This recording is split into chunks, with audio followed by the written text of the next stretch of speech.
I'm Ilana Razbash, and this is Radio Architecture.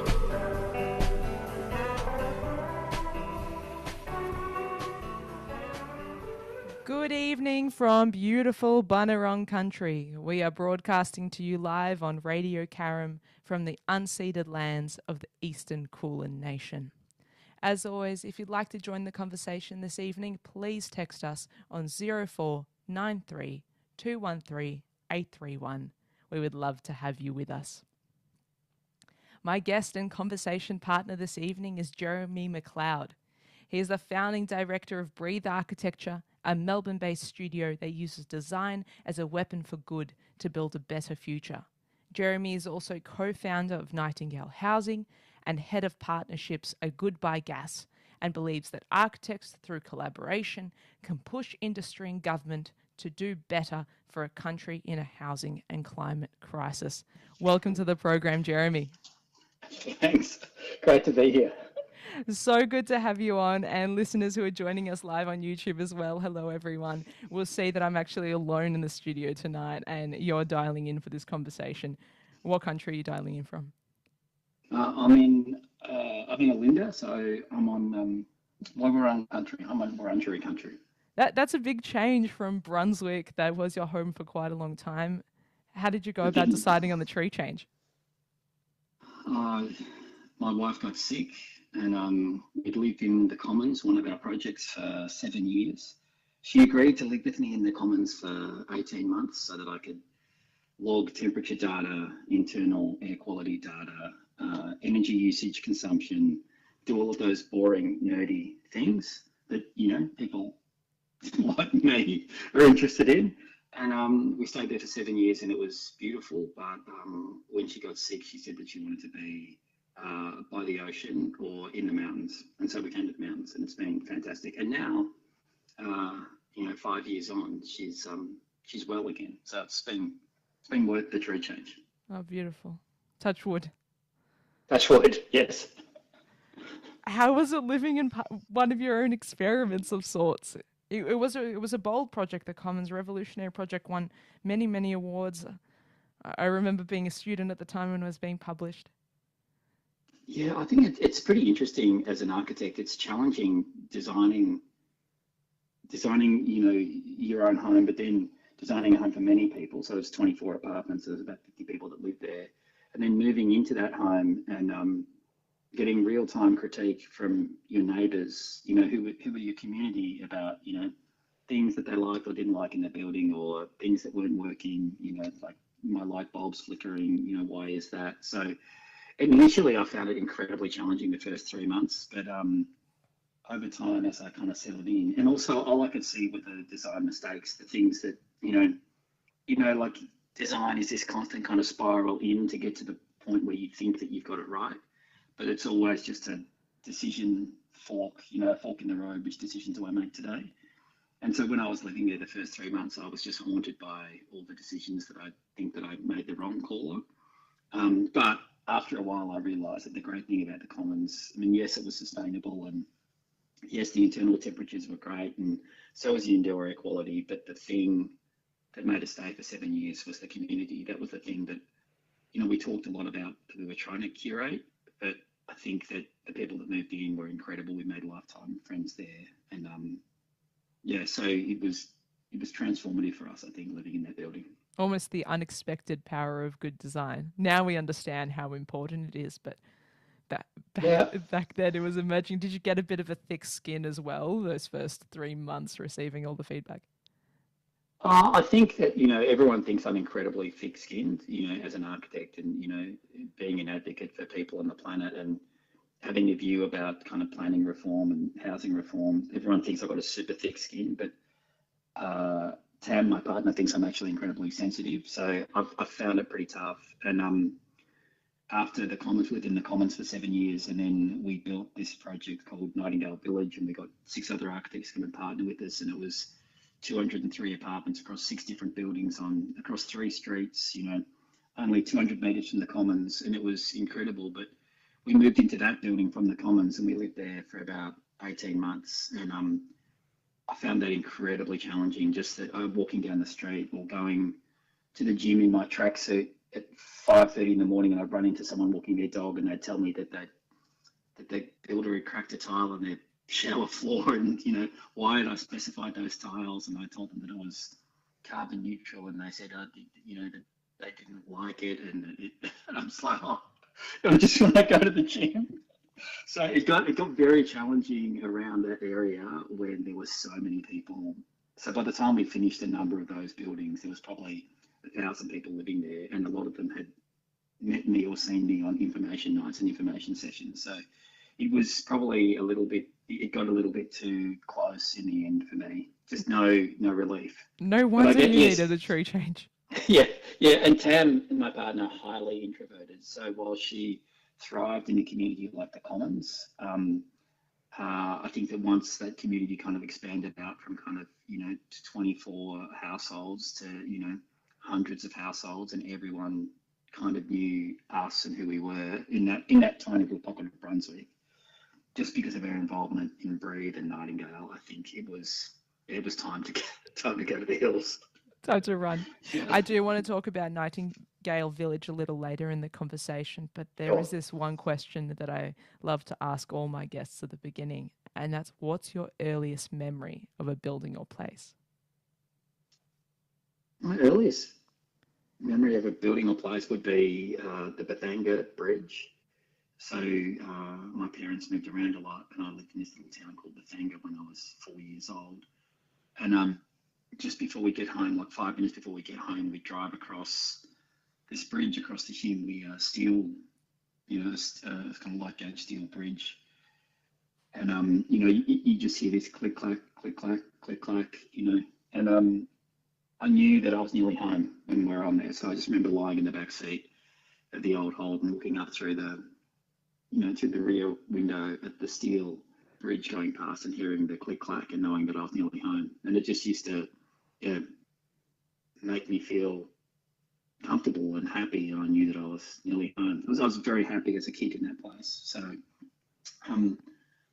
that's interestingly the thing that led me to go and study architecture. In high school, my career teacher said, "What do you want to do?" And I said, "I want to design bridges." And she said, "Great, you need to go and study architecture." And so I went and studied, physics and physics, chemistry, mathematics. Went to go and enroll in architecture, and then halfway through kind of the first semester, I said, "When do we work on bridges?" And they're like, "Oh, that's not architects, that's engineers. You're in the wrong department." But what a bum steer. But by that stage, the hook was in, right? I think that you know what it's like once you start studying architecture. It's not what you think it is. It's a little bit of philosophy, art history, anthropology, psychology, science, law. Yeah, science, law, all of those things. It's so interesting, and so once it gets to talking to you, like you can't get it out. You kind of love it. Yeah. So then I never left. That's an amazing and serendipitous course correction, because if she hadn't given you that bum steer and given you completely the wrong advice, and you had pursued structural engineering and actually did design bridges, terrible career teacher, but great outcome. Great outcome, and what an outcome! What a gift you have given to the not only the industry but the people of Melbourne, and particularly the northern suburbs where the Nightingale model has been rolled out and is shaping consumer tastes and consumer flavour and is shaping the market. Oh, thanks very much. That's very kind. If that conversation had gone differently at all, you might have been on bridges at Arabs. I would have just been designing bridges, running load calculations. So then I assume you hadn't met an architect yourself. No, I didn't know any architects when I was a kid. No, that's a really good point. Now, my father was a social worker and an activist, so I was surrounded by people involved in politics and lobby groups and activists and but no architects. When you were no one with university degrees. What school did you study at? I studied at the University of Tasmania. So I did move around a lot when I was a kid. So I went to 9 schools. My parents moved around a lot, and which I found very difficult at times. But I think it also prepared me for a complex life, trying to do complex things. But then when I went to study at university, I didn't get into Melbourne University. My scores, my math scores were terrible. My physics scores were solid. My chemistry scores were average, but it was nowhere near good enough to get into Melbourne University. And so then I tried to get into RMIT, and they asked me to show them their folio, and I said, "Oh, what's a folio? I've got a tape from a punk band I'm in called Morticia's Romance, but I don't have a folio of work because I've been studying maths, chemistry, and physics." So I didn't get into RMIT, and so I got into the University of Tasmania, and because I applied there because this guy came and presented at our school about come to Hobart. It's this beautiful city. Study architecture on Constitution Dock with the furniture makers in this beautiful old IXL jam factory. It looks so magical. So I put that down. I ended up getting into University of Tasmania, and then I didn't realise that there were 2 campuses, but I was inadvertently or intentionally enrolled in Launceston in this kind of horrific 1990s campus up near the horse racing track in the outskirts of Launceston, the small northern town at the northern edge of Tasmania, which is nothing like Constitution Dock in Hobart.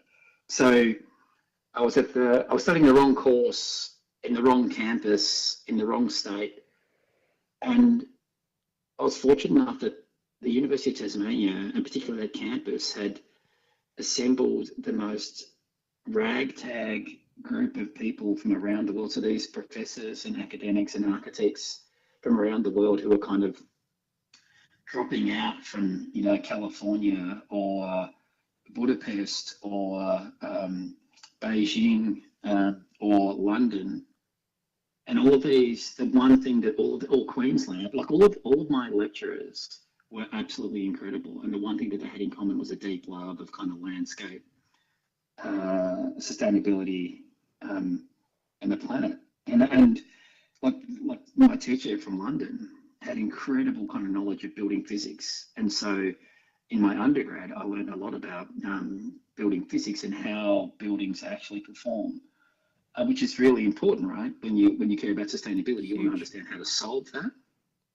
And I didn't realise how lucky I was until I started teaching at other universities back on the mainland in my later years to realise that the undergrads weren't getting that same, vocational training by some old English, drill sergeant about, having to run calculations on dew points and, manually having to calculate, where the sun is at what latitude, at what time of the year, all of that stuff, which has just stood me in such great stead as an architect that cares about sustainability in the climate. And they're quite well known down in Tassie for that sustainable design course, right? Or that's something that has emerged since? Yeah. So, no, I think that their undergrad in environmental design, I think it's best in class in the country.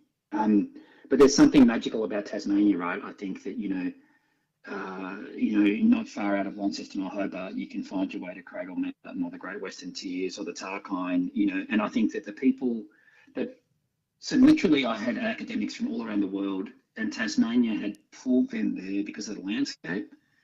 And so they were all there for a reason, right? They all cared about sustainability and they were all experts in their field. Anyway, it was just a magical place to study. And then the people that came to study there were, like me, kind of misfits that didn't quite fit into, Melbourne University or even RMIT.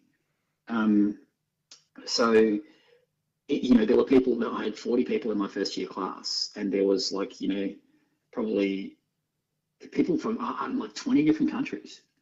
I met guys from Africa, lifelong friends from Sweden, lifelong friends from Singapore, but, still every time I'm anywhere near Europe, I contact, my friends from Sweden, and then we go and visit them in Stockholm, and when they're here, they come and see us, and we still talk about the stuff that we learn at university, not just about sustainability, but about the types of projects, the way we were taught to think. It was, yeah, it was great. It was really great. Again, a perfect outcome to all these mishaps and surprises and dominoes that you couldn't have imagined that played out this way. I'm wondering if you remember that aha moment that almost every architecture student has when the penny sort of drops and you figure out what it is they want from you, what it is you think about architecture, and what it all Yeah, means. I mean, it's a really good question. Like, I remember just like my brain exploding. I mean, architecture is a very difficult course. Like, we were working, long hours. There's lots of knowledge to cover. Uh, but I don't think it was until, third year I had this teacher called James Jones, and he was just transformative for me. And he just kind of cracked it. He just kind of cracked architecture open for me, and he talked about the idea, the big idea that our job is to take a complex set of problems, and no matter how complex those set of problems are, our job is to find an elegant way to curate a solution for that. And just the way that he spoke about that, and then showed us some examples of his work, from museums and galleries to single houses, and how every one of those had this kind of this singular idea that tied it all together.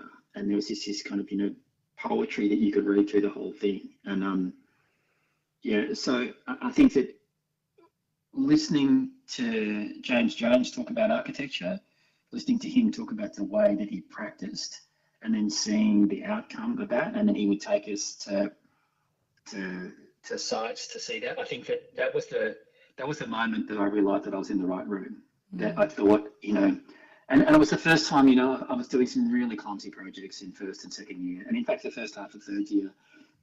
And then I remember, just doing a housing project at the back end of third year, and actually feeling for the first time like, that intuitively it felt like it made sense.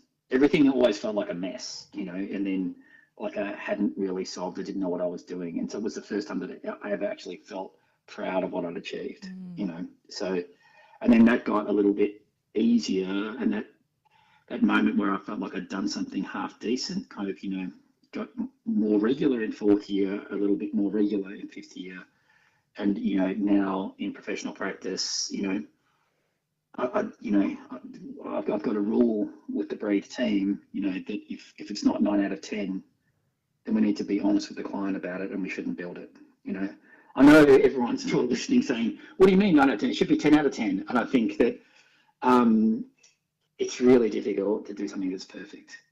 And so, I hold myself to a 9 out of 10 standard, and I hold my team to that standard. And so, we've got to constantly ask ourselves, objectively, are we doing that? And I think that the later on in my schooling that I got, the more I felt like I was doing less 3 out of 10 work. I think that's also a really important message for our student listeners, particularly those who are in their undergrad, to hear that it does take time, and it takes practice, and it takes tenacity.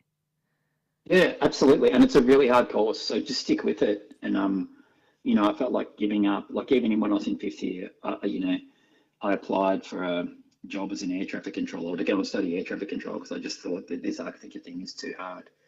So I was having doubts. So I've been riddled with self-doubt from, first year through to fifth year, and in my professional career. Like it's, it never feels like it's super easy, but there are moments of joy in there that kind of keep me coming back. And I do love it, but it does seem unbelievably hard sometimes. How do you overcome that doubt, or tell that doubtful voice to quieten?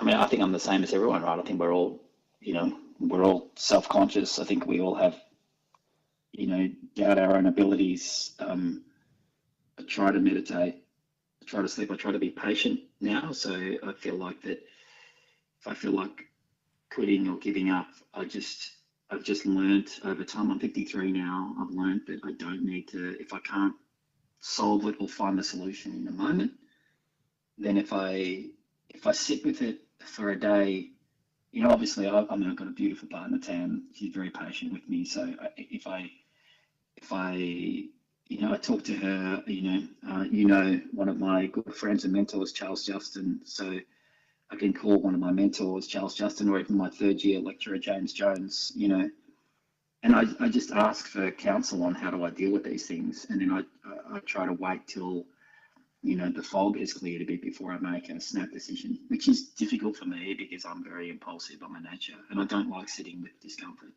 I want to solve things immediately. I think that's a really important point to mark as well for our listeners, that even a Melbourne starchitect has mentors and you have people you check in with. Yeah, and I've got different mentors for different things, right? So I've got my professional mentors like Charles and James, and since I started Nightingale, I've got my development mentors like Benny Aroni, and then I've got my personal mentors, so friends that I trust, that I speak to about when I'm struggling personally. But it's I'd love to say that life is. I mean, don't get me wrong, I love my life, but yeah, it sometimes seems difficult. It's all about those networks, it's all about those relationships and connections. Mm. And our conversation is spiraling around almost to where it began initially in Nightingale, in that community, in that connection, and the outcome that's given you. So then you graduate, you start working in practice. What was that first leap or that first decision for you where you knew you had to start breathe and go out on your own? Yeah, look, I started work for Charles Johnson for SJB, Charles and Michael at SJB. Um, Beautiful firm, beautiful people, and I was a young graduate, and I thought I thought I knew more than what I did, and I was quite arrogant, and you know, I stayed there for a year, and then I saw Number Catzalitis published to St Andrews Beach House. I fell in love with it on the front cover of Architecture Australia, and I applied for a job at Number Catzalitis, and I went to work there. I mean, so I worked for Carl and Nonda and Bob at the time, and I stayed there for 4 years. And I mean, the incredible thing there, I mean, it's interesting, right? I feel like if I had have stayed with SJB, with Charles and Alfred De Bruin as my mentors there, they were so incredibly kind to me and great mentors. And to the fact that to this day, Charles is still my mentor. So to young graduates, I would say, if you are working somewhere where you have a mentor or more than one mentor, where people invest time in you, it doesn't matter what you're getting paid, you are in the right place. So I often reflect on that my life there was absolutely blessed. When I went to Catzalitis, it was an incredible firm doing incredible work. And it was filled with incredible people. But, Nonda and Carl were crazy busy. Carl was, flying in and out of Asia, and Nonda was designing all of these incredible buildings. In saying that, Carl is still a mentor and a friend of mine. He is an incredible, kind man. But it was just at a different pace. It's like, we worked long hours. We were working like 50, 60-hour weeks there. And we loved it, right? The team, it was a young team. It was energetic. It was incredible, really hard work, but really, really great and rewarding. I was there for 4 years, but I was surrounded by people that were better than me. Nikki Drobus, who's a director there, she was younger than me there, but I could see way back then that, she was just better at me at architecture in every measurable way. And so I was surrounded by people like absolute stars. And I just thought, again, I was filled with self-doubt. I'm like, I'm never going to rise to the top here. I'm always just going to be, a cog in the machine, but never going to be anything important. Sustainability was important to me. And at that particular time, we're working on big towers, and I didn't think I was able to add anything of my knowledge around sustainability into those projects. So they actually went through a downsizing, and they offered, they talked to everyone there and said, does anyone is it time to leave? I looked across the table at my friend Pat Yost, who was the same age as me. We were both kind of at the same level. We both decided to leave in that week. So we left. It was such a beautiful way that Catalina's handled the downsizing. They asked before they made anyone redundant. They said, "Would anyone like to go?" You know. And so Pat and I thought about it. We said, if we go, it's other people that are going to lose their jobs. So we both went out on our own. I started my practice called Breed Design at the time. And the fundamental idea was that I wanted to really, I wanted to actually do sustainable architecture. I know that doesn't sound like much in 2025. It was huge back then. It was really, really radical position back then. Yeah, so in 2000, when I started my little web page, there was, you Googled Sustainable Architects Melbourne, there were 6 of us. That was it, and now you Google Sustainable Architects Melbourne, and I don't know, there's 100,000 search Now it's results. the bare minimum. Now we all have to do sustainability. Everyone's sustainable now. So it was really good to go out and do something that I believed in heavily. And so I just started the practice, and it was called Breathe because the fundamental idea was that I just wanted every room to have a window that opened. It was a simple idea. Because of what I'd learned at Tasmania, right, about ventilation and cross ventilation and all that normal stuff, indoor air quality. So, and I started the practice. In the first year, I turned over $17,000. In the second year, I turned over, my gross revenue was $35,000. Like, it was really tough, really grim financially, and I was kind of doing some part-time hustles in between, working for some other architects, doing some drafting and stuff to make ends meet. But I was doing stuff that I believed in, and I just learnt so much. I was 28 at the time, and yeah, it was just an incredibly steep learning curve. But because I was doing what I loved and what I believed in, it didn't seem like a chore. I loved every minute of it. I learnt so much, and then yeah, we just, I guess, went from there. Just doing kind of tiny little projects, little renovation in people's backyards, and then met this incredible guy in Brunswick called Mark Dundon, who started a little cafe called Ray, and then I did a house for him, and then he wanted to open a little coffee roastery in South Melbourne called St. Barley, and I designed that with him. And I say with him because he was like a truly creative genius. He sold that to Salvatore, and then we did another coffee roastery for him in Carlton called Seven Seeds. I remember Seven Seeds. Yeah, so Mark was like the godfather of, third wave coffee in Melbourne. Like, he was absolutely incredible, but a beautiful man, truly creative thinker. I just loved working with him. Then we did Brother Bubba Boudin for him, that little cafe. And then it was Mark that said to me, look, I want to do a hotel. I've stayed at this hotel in LA called Ace Hotel. And I've stayed in this other hotel called the Lion Hotel, which is kind of an adaptive reuse of this old office building. He goes, I really want to do a hotel because I can't find a good hotel in Australia to stay in. And then he, with 2 other friends, secured the site for Paramount House Hotel in Sydney and engaged us to do the Paramount House Hotel in Sydney, which was this adaptive reuse of the old Paramount Film Studios office. And we built this, 30-room hotel there in Surrey Hills in Sydney. Won the Gourmet Traveller Hotel of the Year. It was really beautiful. It was just a great project. It's, small and boutique, and we just treated it like it's like any tiny little house that we would work on. Like, every detail was loved. So much recycled content in there. The top of the building is crowned, and because I care about sustainability and longevity and material consumption, all those things. The top of the building is crowned in copper on a stainless steel frame, so it never needs to be painted. It never needs to be powder coated. It never needs to be washed or maintained, and it just gets better and better over time. So, every time I go to Sydney, I stay in the Paramount. I love it. So it's interesting how that all started just from buying coffees from this guy in Brunswick and meeting him and becoming, very, very good friends with him. One contact, basically, one conversation. It all took to set up your springboard. I wonder, in those early years, 20 years ago, 25 years ago, when you were starting Breathe, How many of those early years do you feel that you really spent trying to educate the public and clients about the importance of sustainability, which might have been new words to them and a whole new set of vocabulary?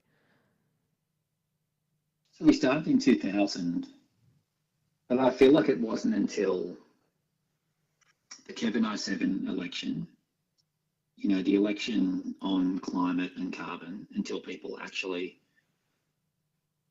started to understand the quantum of the problem that we were facing. I mean, we'd had years of drought, in the lead up to that, but yeah, for the longest time, we were doing house renovations, and we're specifying, the usual things that you would specify today, solar panels, water tanks. It wasn't until I don't think it was until 2009 that I finally got solar panels on a project because they were just so expensive. And so literally it was 10 times more expensive for solar back then. And I remember I was offering my clients, I would pay 10% of their solar.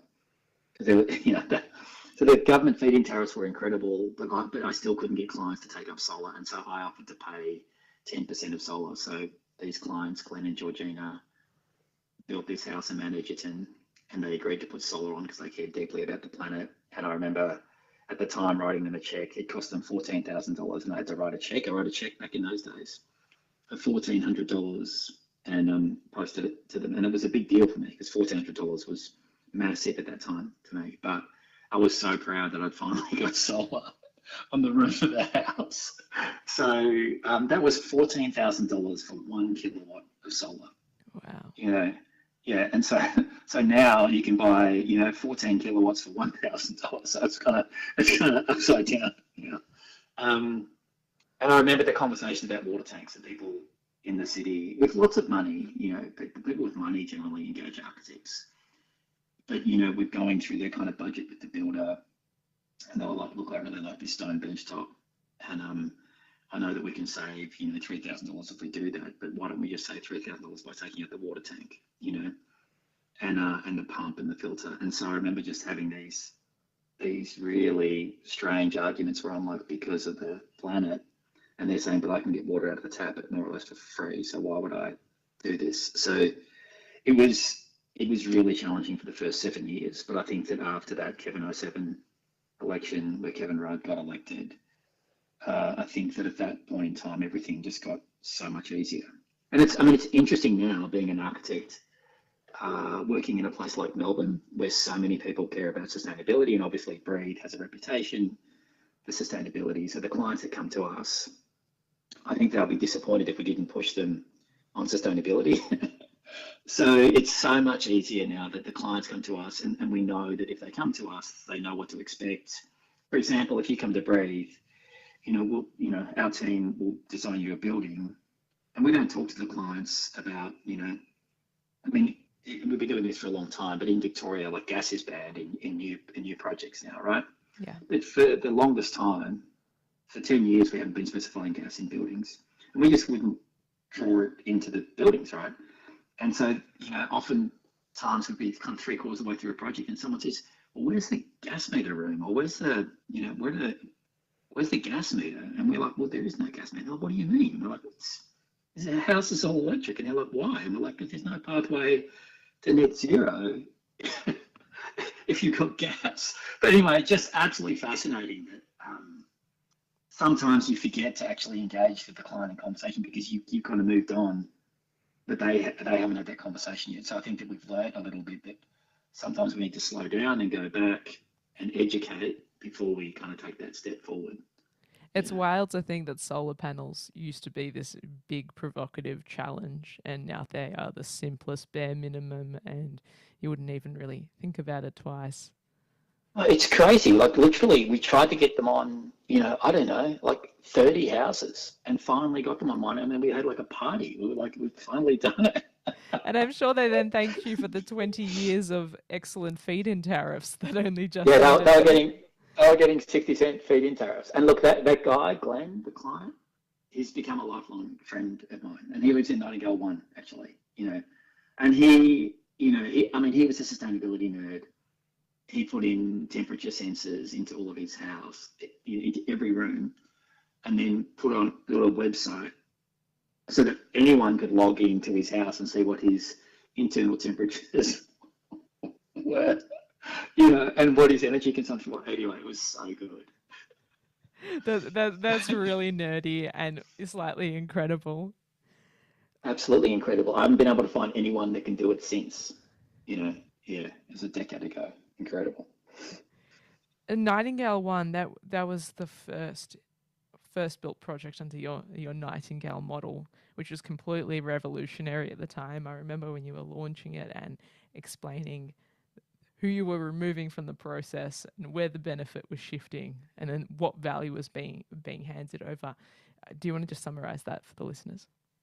Sure. Well, slight correction on that. We actually started the Commons. The Commons, right?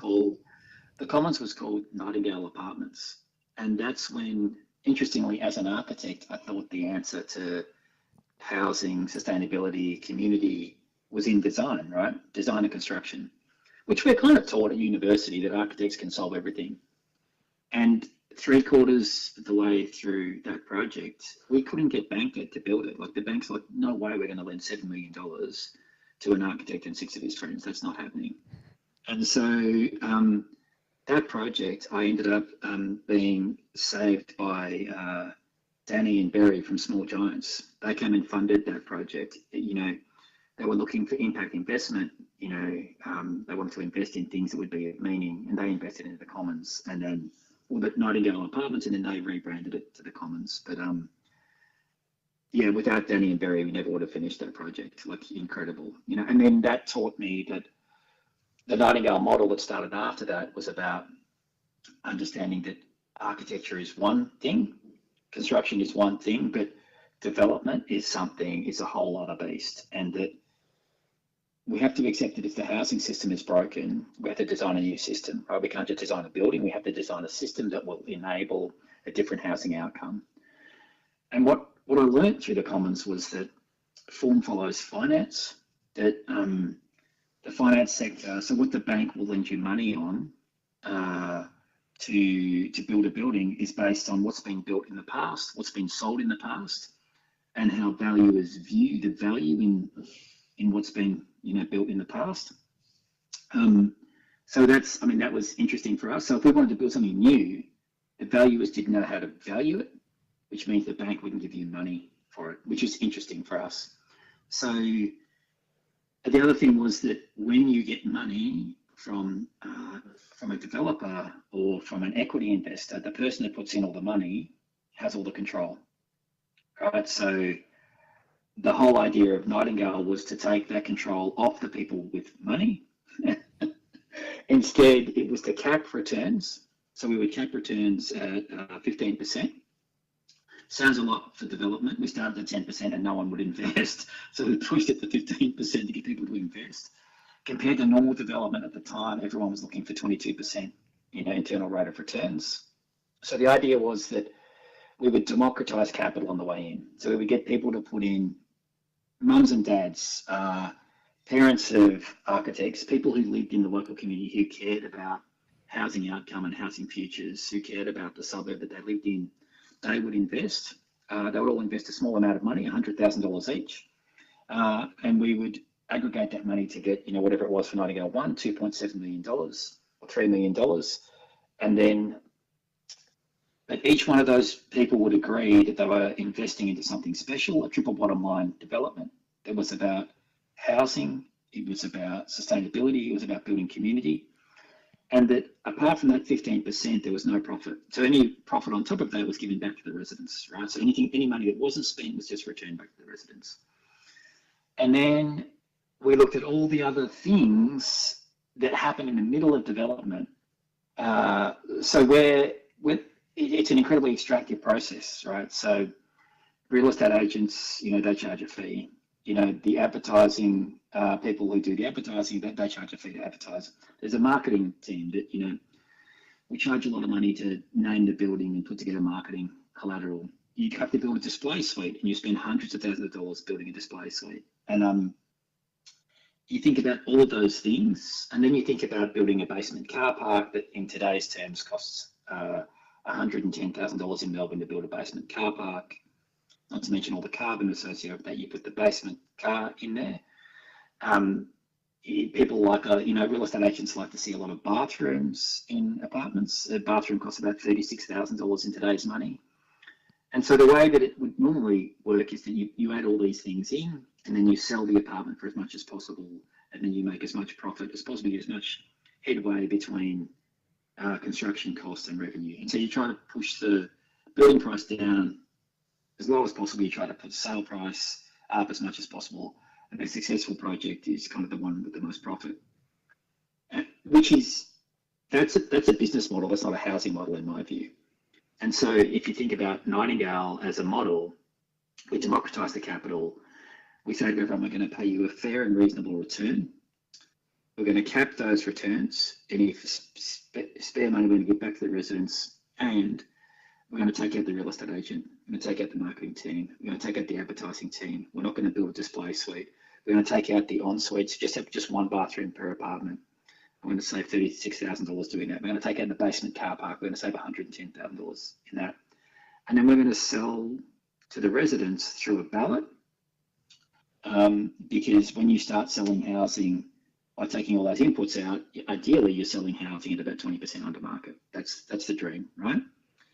So ideally then you sell through a ballot, first in, best dressed, and then you ask those people to sign a restrictive resale caveat saying that they can resell their apartment at the price they paid plus indexing of the suburb. But what they are buying, make no mistake about it, is a house, is a home. What they are not purchasing is a tradable asset.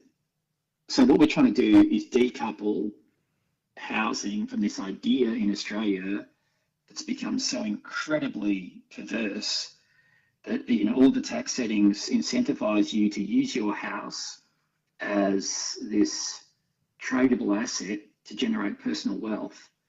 I mean, no wonder the housing system is like it is. So, that was the fundamental idea behind Nightingale. And then we thought that we would share all of our IP as architects, all the legal IP about how to do that, and then we would share with every other, good architect in the city, and get all these other architects to go and do, great projects. So it sounds really simple, and it was really, really, really hard.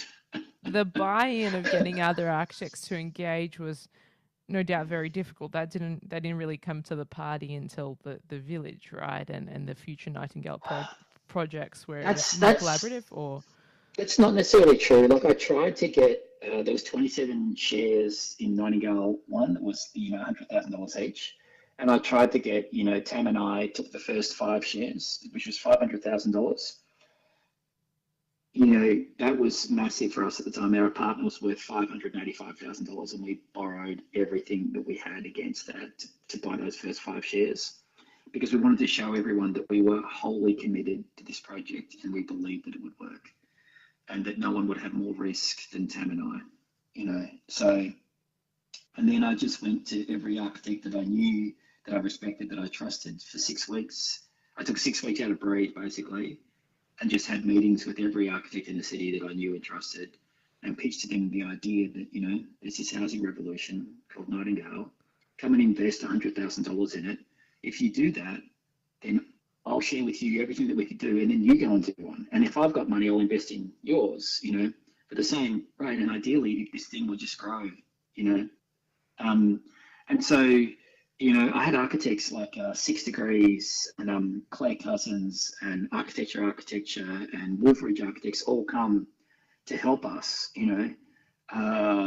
Martin Architects, they all came and joined us in that first one. And I remember Michael Roper from Architecture saying to me, Jeremy, my lawyer's had a look at this shareholder agreement, and he's recommended a whole bunch of changes. Would you make any changes? I said, absolutely not, Michael. And he said, yeah, I thought that. And he goes, I'll just sign.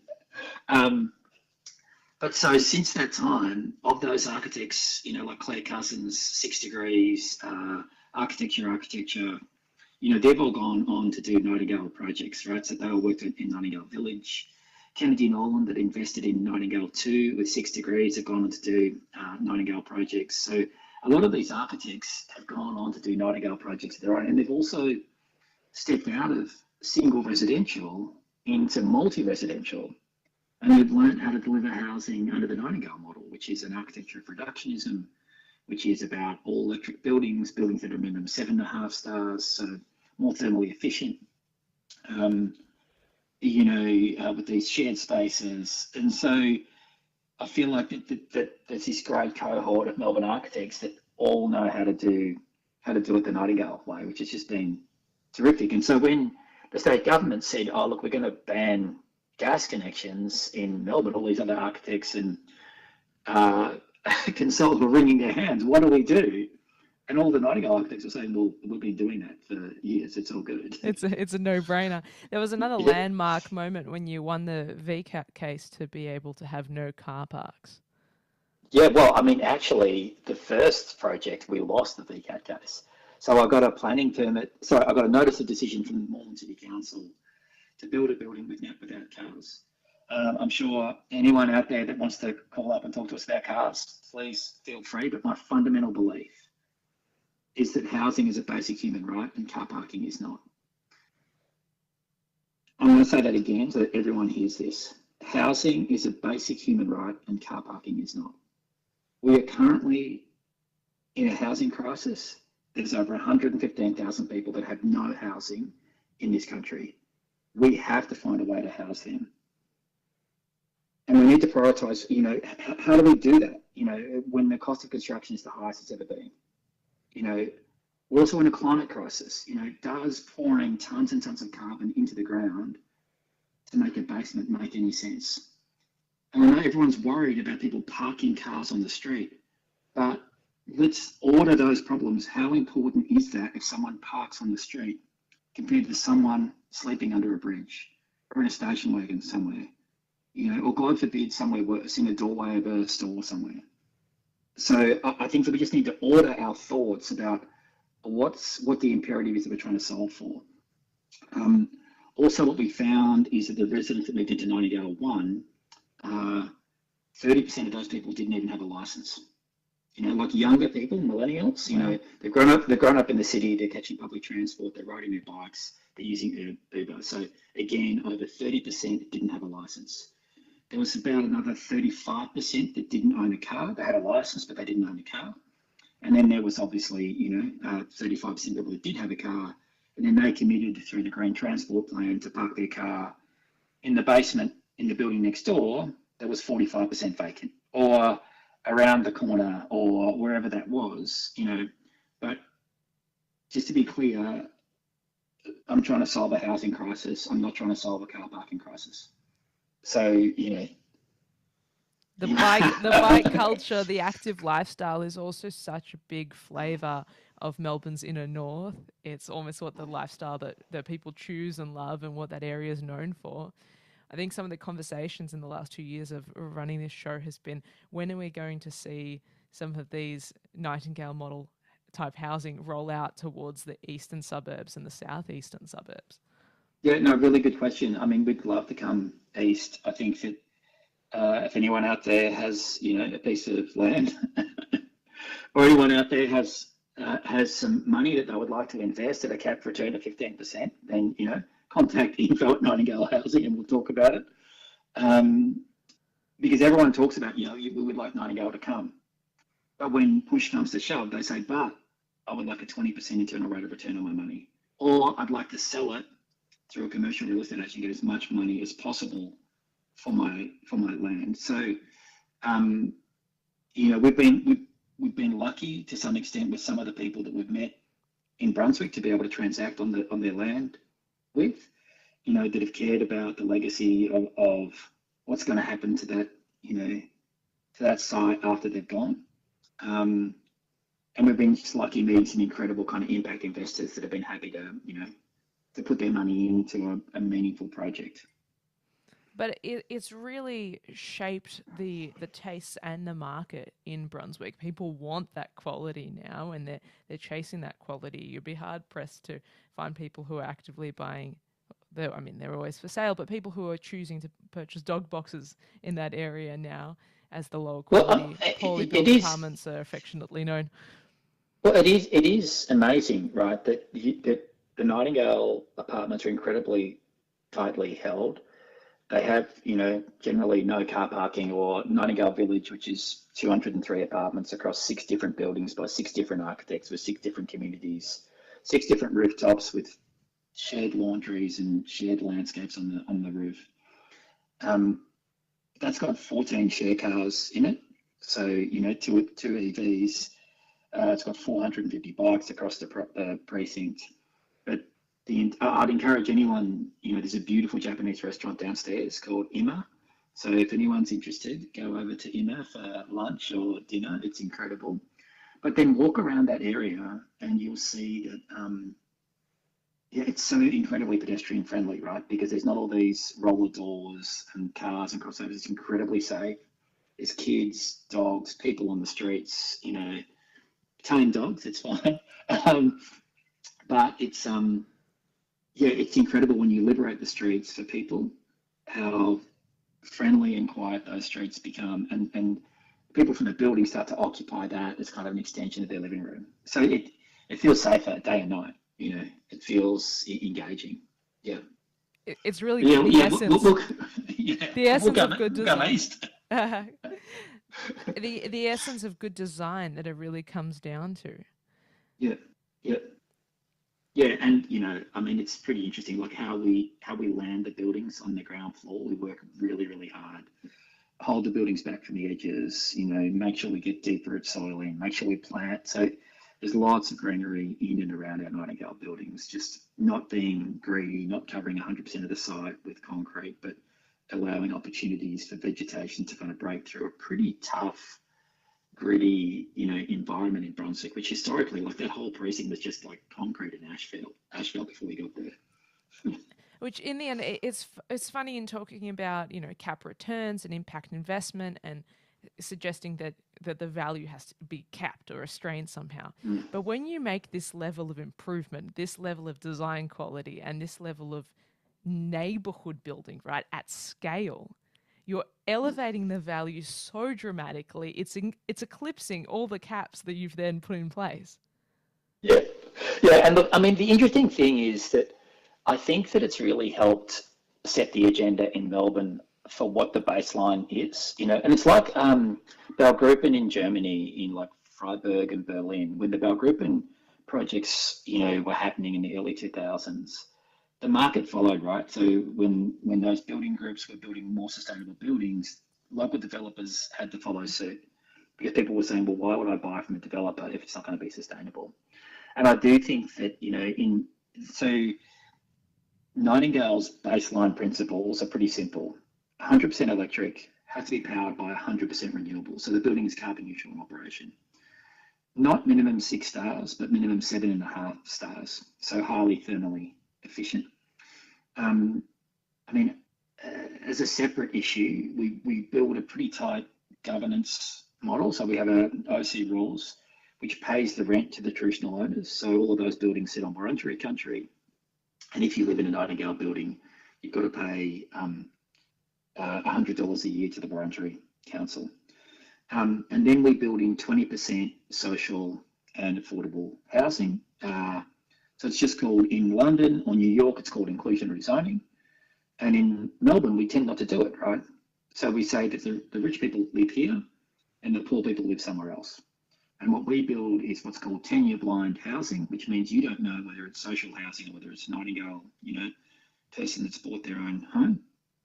And so that just builds equity in community. And people all live together and they don't know whether they're a renter or an owner. But 20% of the people that live in Nightingale Village, from social housing to CHP, from women's property initiatives or housing choices. And those people are like members of the community. They're part of that community. So I think it's really important. It does so many things. But now when you look at there are other players in the market, a whole bunch of other developers developing in that area, 7.5 stars, 100% electric, buying 100% renewables, like Nightingale, have great rooftops, great communal amenity.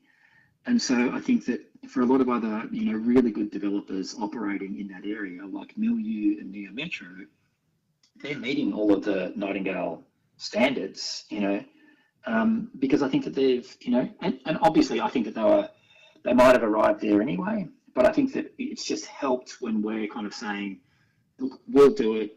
Our builders are doing it. It's not so hard. So we kind of, we beat the path. But it's so good to see, great boutique developers doing great projects there and meeting, the same environmental standards. And then you look at someone like Assemble, who's building thousands of built-to-rent apartments around the country. They're meeting all of Nightingale's environmental standards, but they also do 20% affordable housing. Like, meeting the inclusionary zoning target as well. So like, it's incredible. Like, it just feels like, and all of these companies are all coming out of Melbourne. There's something beautiful happening in Melbourne in the housing space at the moment. So You started a yeah, movement, though. There's no doubt that you started that movement, Jeremy, and inspired people that it's doable and possible, and you took great risk in making it happen. But I want to ask, in more than 25 years of passion and leadership in sustainability, what's the next sustainability frontier? What's getting you excited at the moment? well, yeah, probably five things. But quickly, a friend of mine that lived in Nightingale One wanted to start a company called Goodbye Gas, and I've helped him raise some capital to start Goodbye Gas, and that's about home electrification. So we've got 5 million homes in Victoria that are currently connected to gas, and there's obviously no pathway to net zero with gas. So the best thing that we can all do, and for all of your listeners out there, even if you still have gas connected, is firstly buy 100% green power from your energy provider. So anyone after this show, please call your energy provider and ask to buy 100% green power. If your provider doesn't offer 100% green power, you are with the wrong provider. They don't give a shit. And then I guess the next thing is, as your gas appliances start to reach towards their end of life, don't replace them like for like, but replace them with electric appliances. So anyway, I'm working with this company called Buy Gas, which helps electrify homes. Well, I really just help them get started, and then kind of Ben and Marcella are doing all the hard work. I'm also really interested in what's happening at the city's edges. So for the longest time, I've sat back and kind of focused in middle ring suburbs and just kind of said that's terrible, all that urban sprawl. And instead of saying that that's not right, instead I've been working with volume builders and saying we have to, as architects, we can't just work with the 5% richest people in the country. We have to be dealing with, like land subdivisions and volume builders that house the other 90%, and make sure that architects are in the conversation about sustainability, livability, also about size.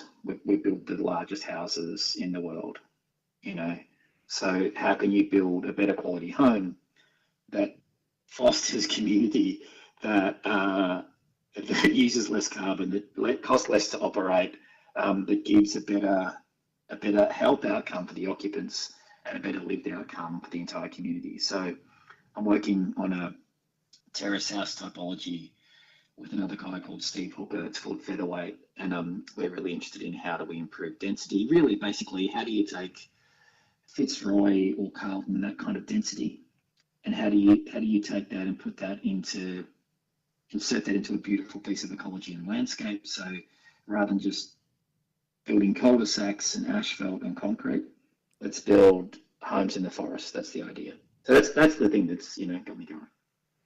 That's awesome. And one more thing, I'm also working with Modscape on these cabins called kin, which sit in people's backyards or on their winery. But instead of, I think that the idea of prefabrication historically is that prefabricated or modular homes are ugly and crap. We've designed these beautiful things that are kind of have a net zero carbon story. They're 7.5 stars. They're double glazed. There's no plasterboard inside them. They're lined with cork. They're acoustically beautiful. And so that these things are these curated little cabins that can go in someone's backyard, but it's not just a granny flat anymore, is it? It's kind of the place for a millennial to live, or if you care about, you want to help solve the housing crisis and do your thing, you've got a big backyard, in the eastern suburbs, put this cabin in your backyard and rent it out to a millennial for a reasonable price and give them some chance at saving for a deposit somewhere. We can all do our bit. Wonderful ideas, and we will all look and follow closely on those ones for really, really exciting developments. No doubt being out there now in Olinda and having that tree change is helping kind of curate the focus a little bit towards the bush and towards nature. And we've already gone over time, but I've so much enjoyed this conversation, and I will squeeze in my last question, Jeremy. It is, what gives you hope? I think millennials give me hope. I work with a lot of young people. I teach at Melbourne University, and it's really good as a Gen X to see the next generation understand climate change, understand sustainability, care about it, and actually be taking action on it. So it feels like I don't have to push that generation. It feels like, they're dragging me along. So yeah, I think it's the next generation gives me hope. Thank you so much for joining me on the program, Jeremy, and thank you for your work and all that you've done for Melbourne, for the northern suburbs, and for your innovation in our profession, and for advocating for the value of good design and better homes and better life. Thanks so much for having me. Thanks. Bye. Thanks for joining me for another evening of radio architecture with Ilana Razbash. This live show was broadcast and recorded in the Radio Karim studio on Bunurong Country. You can replay the show wherever you get your podcasts. Thanks for tuning in and supporting community radio. Take care.